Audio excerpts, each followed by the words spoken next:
పిడుగురాళ్లలో వాళ్ళ గెలుపు ఎలాంటిదో ప్రజాస్వామ్యంలో ఉన్నటువంటి ప్రతి ఒక్కరికి తెలుసు. అయినా కూడా వారు గెలుస్తూ పోతున్నారు. మొన్న తిరుపతి, వాళ్ళ పిడుగురాళ్ళ. తునిలో ఇప్పటికీ 2 సార్లు పోస్ట్పోండ్ అయిందంటే దాని అర్థం ఏంటి? వారికి సరైనటువంటి సంఖ్యాబలం లేకపోవడం వల్లనే కదా. మరి సంఖ్యాబలం లేనటువంటి పాలకొండలో ఒకే ఒక్క ఎస్సీ సభ్యురాలుంటే వారిని కూడా భయభ్రాంతులకు చేసి, వారిని కూడా లోబర్చుకొని, వారిని కూడా వారి పార్టీ తరపున నిలబెట్టుకోవడానికి చేస్తున్నటువంటి ఈ కుటిల యత్నాల్ని ప్రజాస్వామ్యబద్ధంగా ప్రతి ఒక్కరూ ఖండించాల్సినటువంటి అవసరం ఉంది.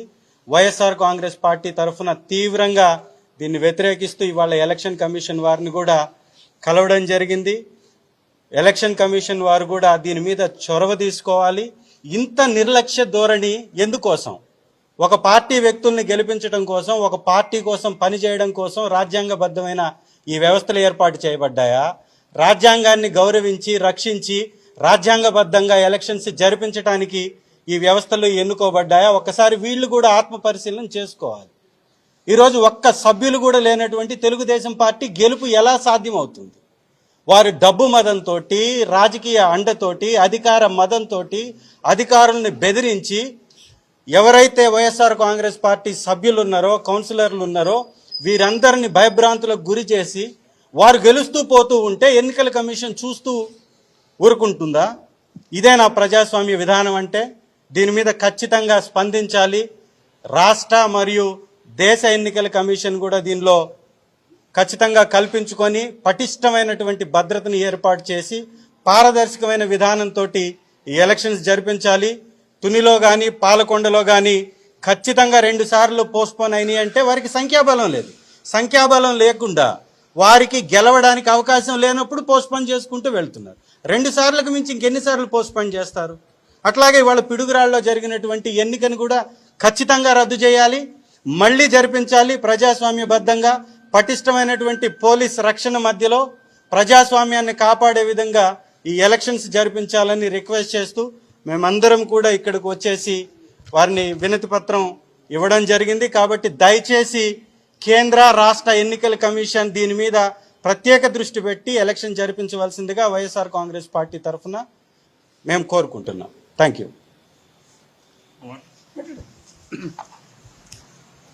ఈరోజు యథావిధిగా మళ్ళీ రాష్ట్ర ఎన్నికల కమిషన్ దృష్టికి వెళ్ళి వైఎస్ఆర్ కాంగ్రెస్ పార్టీ బృందం అంతా కూడా రాష్ట్రంలో జరిగినటువంటి 3 ప్రాంతాల్లో పాలకొండ, పిడుగురాళ్ళ, తుని ఈ ప్రాంతాల్లో జరిగినటువంటి అధికారుల యొక్క నిర్లక్ష్యం, వైఎస్ఆర్ కాంగ్రెస్ పార్టీ శ్రేణుల మీద ఆ ప్రాంతంలో ఉన్నటువంటి వారు చేస్తున్నటువంటి దౌర్జన్యాలు, దమనకాండని స్వేచ్ఛగా ఎన్నికలు జరిపించాలి అని చెప్పని పదే పదే రాష్ట్ర ఎన్నికల కమిషన్ తలుపు తడుతున్నప్పటికీ కూడా అక్కడ ఉన్నటువంటి అధికారుల్ని సరైన దిశగా నడిపించే విధంగా అక్కడ ఉన్నటువంటి ఎస్పీలు కానీ, కలెక్టర్లు కానీ, ఎన్నికల అధికారులు కానీ వాళ్ళందరూ కూడా నిశ్చేష్టులైపోయి చూస్తున్నారు.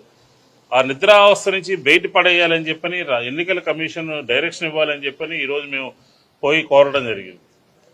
ఆశ్చర్యకరమైన విషయం ఏంటంటే ప్రజాస్వామ్యంలో సంఖ్యాబలం, ఎవరికి ఎంతమంది కౌన్సిలర్లు ఉన్నారు, ఎంత మెజార్టీ ఉంది, దాని ప్రకారం వ్యవస్థ నడుస్తూ ఉంటుంది.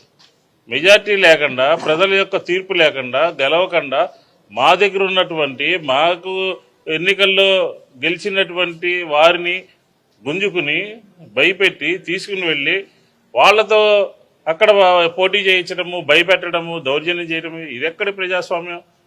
ఆంధ్రప్రదేశ్ తమిళనాడులా తయారైపోతుంది, ఆంధ్రప్రదేశ్ బీహార్లా తయారైపోతుంది. ఇదేనా గూండారాజ్యం నడుస్తుంది? ఎక్కడైనా తప్పు చేస్తే, ఎక్కడైనా ఎవరైనా చేస్తే నిరూపించాల్సినటువంటి సీనియర్ ఆఫీసర్లు కూడా ప్రేక్షక పాత్ర వహిస్తున్నారు. ఇది ఎక్కడ న్యాయం అని చెప్పని వైఎస్ఆర్ కాంగ్రెస్ పార్టీ అడుగుతుంది. మీకు మెజార్టీ ఉంటే పోటీ చేయండి. ఒక చోట కౌన్సిలర్లు, మున్సిపల్ చైర్మన్ అందరూ ఉంటే 100 మంది ఇళ్ల మీద దొమ్మి చేస్తే, 100 మంది ఇంటికి పోయి దౌర్జన్యం చేస్తే, ఆ పైగా అక్కడ స్థానిక శాసనసభ్యుడు క్యాబినెట్ మినిస్టర్గా పనిచేసినటువంటి వ్యక్తి ఇంత దౌర్జన్యమా? ఇంత పట్టపగలే ఇంత దౌర్జన్యం జరుగుతూ ఉంటే ఏ విధంగా ఆంధ్రప్రదేశ్ ప్రజలు మిమ్మల్ని ఓటు వేసి గెలిపించారు?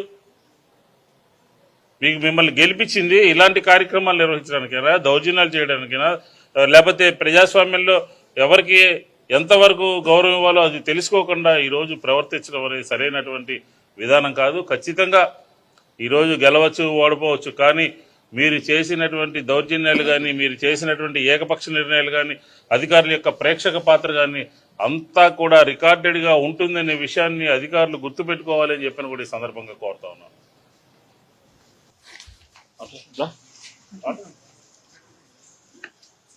ఈరోజు రాష్ట్ర ఎన్నికల అధికారి గారిని వైఎస్ఆర్ పార్టీ తరఫున పెద్దలు అప్పిరెడ్డి గారు ఒక నాయకత్వంలో మా ఎమ్మెల్యే గారు ప్రకాష్ గారు, అదేవిధంగా మా మాజీ శాసనసభ్యులు మల్లా విష్ణు గారు, మా వైఎస్ఆర్ కాంగ్రెస్ పార్టీ నాయకులు మేము అందరం గారు కలిసి ఏదైతే ఈరోజు తునిలో కానివ్వండి, పాలకొండలో కానివ్వండి, పిడిగిరాల్లో కానివ్వండి స్థానిక సంస్థల ఎన్నికలకు సంబంధించి అన్యాయంగా, అక్రమంగా ఏదైతే మా పార్టీ వాళ్ళని ఇబ్బంది పెట్టి, భయపెట్టి, దాడి చేసి, దౌర్జన్యాలు చేసి, దాడులు చేసి ఈరోజు వాళ్ళ పార్టీకి అనుకూలంగా ఓట్లు వేయించుకునే విధంగా ఈరోజు ఈ రాష్ట్రంలో ప్రజాస్వామ్యం ముందుకెళ్తూ జరుగుతుంది.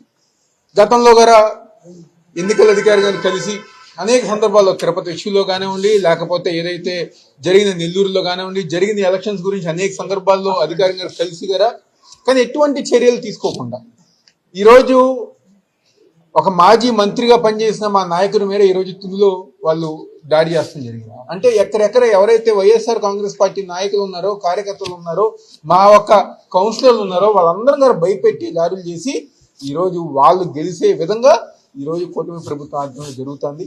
తప్పకుండా ఇప్పటికైనా దేశీయ ఎన్నికల అధికారి కానివ్వండి, రాష్ట్ర ఎన్నికల అధికారి కానివ్వండి, ఆంధ్రప్రదేశ్లో జరుగుతున్న పరిణామాలన్నీ గారు చూసి వాళ్ళందరూ గారా దీని మీద ఒక యాక్షన్ తీసుకోవాల్సిందిగా కోరుకుంటున్నాం. అందరికీ నమస్కారం.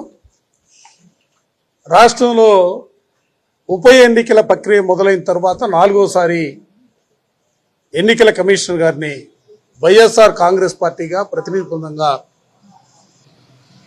కలవడం, కలిసిన ప్రతిసారి కూడా రాష్ట్రంలో జరుగుతున్నటువంటి అప్రజాస్వామిక విధానాల్ని, అధికార పార్టీ ఆగడాలని, వ్యవస్థలని కాపాడవలసినటువంటి అధికారులు నిశ్చేష్టులై శ్రేష్టలుడికి చూస్తున్నటువంటి వైనాన్ని ఎన్నికల కమిషనర్ గారి దృష్టికి తీసుకురావడం జరిగింది. నిజంగా ఏమిటి దౌర్భాగ్యం అని అడుగుతా ఉన్నా. దేశంలో చాలా రాష్ట్రాలు ఉన్నాయి. చాలా రాష్ట్రాల్లో ఈ విధమైనటువంటి ఎన్నికలు జరుగుతున్నటువంటి ప్రక్రియ కొనసాగుతూ ఉంది. బహుశా దేశంలో ఎక్కడా కూడా లేని విధంగా ఈరోజు ఈ రాష్ట్రంలో అధికార వ్యవస్థలు పనిచేయవు. చంద్రబాబు నాయుడు గారు రచించినటువంటి రాజ్యాంగం, లోకేష్ బాబు గారు సృష్టించినటువంటి రెడ్ బుక్ రాజ్యాంగాన్ని ఈ రాష్ట్రంలో అమలు చేస్తున్నటువంటి పరిస్థితుల్ని ఈ సందర్భంగా రాష్ట్ర ప్రజానికాన్ని కూడా గమనించమని చెప్పి నేను కోరుతా ఉన్నాం. ఇవాళ ఏం జరుగుతూ ఉంది? సహజంగా ఎక్కడైనా కూడా ఎన్నికలు జరుగుతూ ఉంటే వాళ్ళ పార్టీ సింబల్ మీద గెలిచినటువంటి వ్యక్తులు పోటీ చేయటం అనేది సర్వసాధారణంగా మనకు తెలుస్తున్నటువంటి అంశం. ఇవాళ మీరు ఎవరు నిలబెడతా ఉన్నారు? పిడుగురాళ్ళలో 33 స్థానాలకి 33 కౌన్సిలర్లు వైఎస్ఆర్ కాంగ్రెస్ పార్టీ గెలిస్తే ఇవాళ మీరు పెట్టినటువంటి అభ్యర్థి ఏ పార్టీ పరంగా పోటీ చేస్తా ఉన్నాడు? తిరుపతిలో మీరు గెలిచింది ఒక్క కార్పొరేటర్ సీటు. మీరు ఎక్కడ ఎట్లా పోటీ చేస్తారు, ఎట్లా గెలుస్తారు?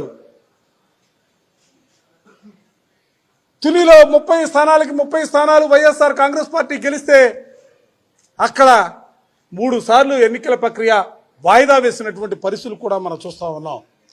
అదే రీతిలో పాలకొండలో కూడా రాష్ట్రంలో జరిగినటువంటి ఉప ఎన్నికలన్నిటిలో కూడా కార్పొరేషన్ సంబంధించి జరిగిన మున్సిపాలిటీకి సంబంధించి జరిగినా కూడా సంఖ్యాపరంగా ఎక్కడా కూడా బలం లేకపోయినప్పుడు కూడా అక్రమ మార్గాన ఇందాక పెద్దలు అందరూ చెప్పినట్లుగా బెదిరించో, భయపెట్టో, లోపరుచుకునో ఎన్నికల్లో గెలవాలనే మీరు చేస్తున్నటువంటి ప్రయత్నాలు నిజంగా మాకు ఈ ఎన్నికల్లో గెలిచినా ఓడినా రాష్ట్రంలో ఉన్నటువంటి రాజకీయ పరిణామాలు తారుమారవుతాయని మేము భావించట్లా. లేదా వైఎస్ఆర్ కాంగ్రెస్ పార్టీ ఏదో ఆకాశాన్ని అంటుకుంటుందనే రీతిలో మేము మాట్లాడతల్లా. మేము కావాలనుకునేది, కోరుకునేది ఈ రాష్ట్రంలో ప్రజాస్వామ్యం బతకాలా, ప్రజాస్వామ్య విలువల్ని కాపాడాలా, వ్యవస్థల అటు కోసం పనిచేయాలా. కక్కిన కూడు కోసం ఆశపడే రాజకీయ పార్టీలు ఉన్నటువంటి పరిస్థితుల్లో కనీసం వ్యవస్థలైనా కూడా సక్రమంగా పనిచేయాలనే భావంతోనే మేము పదే పదే ఎన్నికల కమిషన్ అంటే ఒక గౌరవం, ఎన్నికల కమిషన్ అంటే వ్యవస్థలను కాపాడుతూనే ఒక నమ్మకం విశ్వాసంతో ఎక్కిన మెట్లు ఎక్కుతూనే ఉన్నాం. అందుకే ఈ రోజున కమిషనర్ గారికి కూడా గట్టిగా చెప్పాం, వ్యవస్థలను కాపాడండి.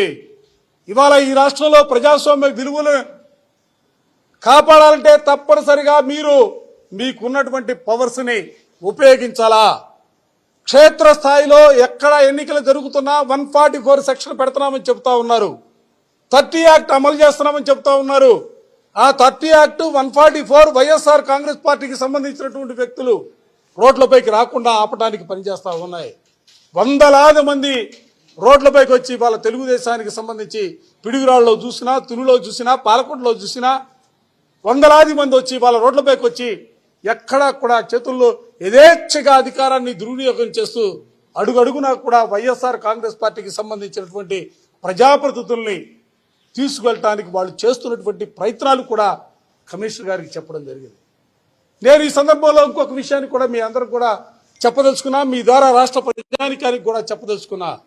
ఇవాళ మీరు తుల్లో చూశారు, మున్సిపల్ చైర్మన్ ఇంట్లో కౌన్సిలర్స్ అంతా కూడా కూర్చొని ఉంటే అక్కడ స్థానికంగా ఉన్నటువంటి మాజీ శాసనసభ్యుడు మంత్రిగా పనిచేసినటువంటి దాడిశెట్టి రాజా గారు కూడా ఆ ఇంట్లో ఉంటే ఆ ఇంటిని చుట్టుముట్టి వందలాది మంది కార్యకర్తలు తెలుగుదేశానికి సంబంధించినటువంటి వాళ్ళు వెళ్ళి చుట్టుముట్టి అక్కడ ఉన్నటువంటి కౌన్సిలర్ని బయటికి బలవంతంగా తీసుకురావడానికి వాళ్ళు చేసినటువంటి ప్రయత్నాలు కూడా వాళ్ళందరూ కూడా గమనించాలని చెప్పి నేను కోరుతా ఉన్నా. అందుకే ఇవాళ విధులైనటువంటి పరిస్థితుల్లో, వ్యవస్థలపైన నమ్మకం సన్నగిలినటువంటి పరిస్థితుల్లో జిల్లా పార్టీ అధ్యక్షుడిగా ఉన్నటువంటి దాడిశెట్టి రాజా గారు, మాజీ మంత్రిగా పనిచేసినటువంటి దాడిశెట్టి రాజా గారు, అనేక సంవత్సరాలుగా ఆ ప్రాంతానికి ప్రాతినిధ్యం వస్తున్నటువంటి దాడిశెట్టి రాజా గారు ఇవాళ విధిలేనటువంటి పరిస్థితుల్లో ప్రజాస్వామ్యాన్ని పరిరక్షించాలనే ఆలోచనతో కాకినాడ జిల్లాలో ఉన్నటువంటి అన్ని ప్రాంతాల నుంచి కూడా వైఎస్ఆర్ కాంగ్రెస్ పార్టీ కార్యకర్తలు చెలో తుని పేరుతో రేపు అందరినీ కూడా తునికి రమ్మని ఆయన పిలుపునిచ్చినటువంటి అంశాన్ని కూడా ఈ సందర్భంగా గుర్తు చేస్తా ఉన్నాం. అంటే గతులైనటువంటి పరిస్థితులు ఇవాళ ప్రజాస్వామ్యాన్ని పరిరక్షించుకోవడం కోసం బలమున్నటువంటి వైఎస్ఆర్ కాంగ్రెస్ పార్టీ అక్కడ ఎన్నికల్లో పోటీ చేయడం కోసం తప్పనిసరి పరిస్థితుల్లో చెలో తునికి పిలిపించినటువంటి వైనాన్ని, అంటే దాని అర్థం ఏముంటుందో దయచేసి ప్రజాస్వామ్యవాదులందరూ కూడా గమనించమని కోరుతా ఉన్నా. ఎవరైనా కూడా పిల్లిని రూములో పెట్టి కొడితే తనుదిని చివరికి ఏమవుతుంది, తిరగబడే పరిస్థితులు వస్తాయి. దయచేసి నేను కూడా, ఎందుకంటే ప్రజాస్వామ్యం పైన అచంచలమైనటువంటి విశ్వాసం కలిగినటువంటి వైఎస్ఆర్ కాంగ్రెస్ పార్టీగా, జగన్మోహన్ రెడ్డి గారి నాయకత్వంలో పనిచేస్తున్నటువంటి కార్యకర్తలుగా ఈ రాష్ట్రంలో ప్రజాస్వామ్యాన్ని పరిరక్షించడానికి ప్రయత్నం చేయాలా. మీరు ప్రయత్నం చేయలేనటువంటి పరిస్థితుల్లో ఈరోజు తునిలో ఏ విధమైనటువంటి పిలుపునిచ్చారో రాష్ట్ర వ్యాప్తంగా అదే రీతిలో అన్ని చోట్ల కూడా పిలుపులను ఇవ్వడానికి వైఎస్ఆర్ కాంగ్రెస్ పార్టీ సిద్ధంగా ఉంది. దయచేసి అంతవరకు కూడా మీరు తీసుకురావద్దు, మమ్మల్ని రోడ్లపైకి ఎక్కే కార్యక్రమాన్ని దయచేసి చేయొద్దని, ప్రజాస్వామ్యాన్ని పరిరక్షించమని పదే మరోసారి, ఎందుకంటే పైన కూడా చాలా స్పష్టంగా చెప్పాం, సూటిగా చెప్పాం. మరలా మీ ద్వారా కూడా ఈ రాష్ట్రంలో ఉన్నటువంటి వ్యవస్థలన్నిటికీ కూడా పోలీస్ అధికారులకు కానీ, ఎన్నికల కమిషన్కి కానీ, అదేవిధంగా ఎందుకంటే కేంద్ర ప్రభుత్వం కూడా పైన ఉంది, వారికి కూడా మేము చెప్పదలుచుకున్నాం. రాష్ట్రంలో జరుగుతున్నటువంటి పరిస్థితుల్లో భవిష్యత్తులో శాంతి భద్రతల సమస్య రాకూడదు, ఉత్పన్నం కాకూడదు. ప్రజాస్వామ్యాన్ని పరిరక్షించాలా. ఆ పరిరక్షించడానికి సంబంధించి ఎన్నికలు సాఫీగా జరపడానికి అందరూ కూడా సహకరించాలని చెప్పి నేను ఈ సందర్భంగా మీ ద్వారా కోరుతా ఉన్నాను.